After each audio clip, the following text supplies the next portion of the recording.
What's up guys, I'm Wes Bunn, Senior Game Designer on UFC Undisputed 3. I'm here to talk about career mode today. For UFC 3, what we wanted to do is streamline the process to get you back into the fights as quickly as possible. The goal this year was to have more things for you to do with less time to do them. The amount of time spent in between each fights has been reduced, so you're only going to get 2 to 3 actions before you're going into your next fight. Once you get into your fight and get back into your training for your next fight, you got to try and pick which area you want to focus on and the limited amount of time that you have to do it.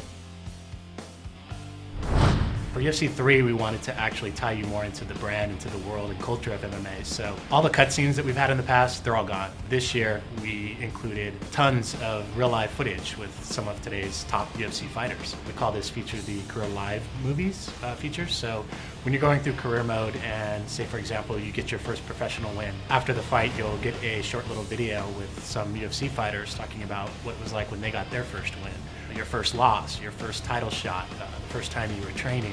And there's also tons of variations of these videos, so it won't be the same each time you play through. Every training game that you do in UFC 3 actually uses the gameplay mechanics. Some of the trainers did help us come up with ideas for some of the training games, like the tire flip, and we also have another drill where you're working on takedown defense by sprawling on walls that are rolled at you. It's something that the fighters actually do, and something that we can put in as a training game to help you practice your takedown using the actual game mechanics. We made some changes to the way that the WFA works this year. People were asking for longer time in those developmental leagues to grow your fighter before jumping into the UFC. It's up to you when you want to leave the WFA. You're no longer forced out of the WFA and into the UFC. When you win the WFA title, you have the option to defend it. The more that you defend your title, the higher your stake rises, and that will boost your starting position in the UFC.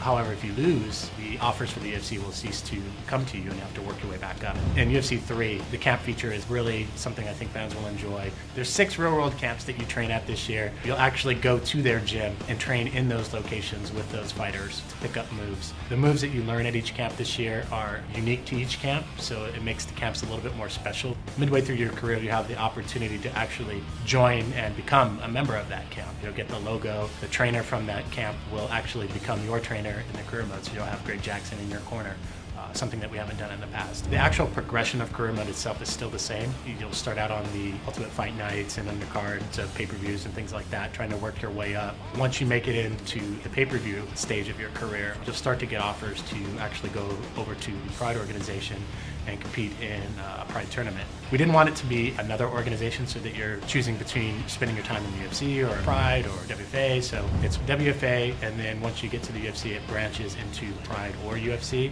but you'll always come back to the UFC. Man, that was a brutal punch!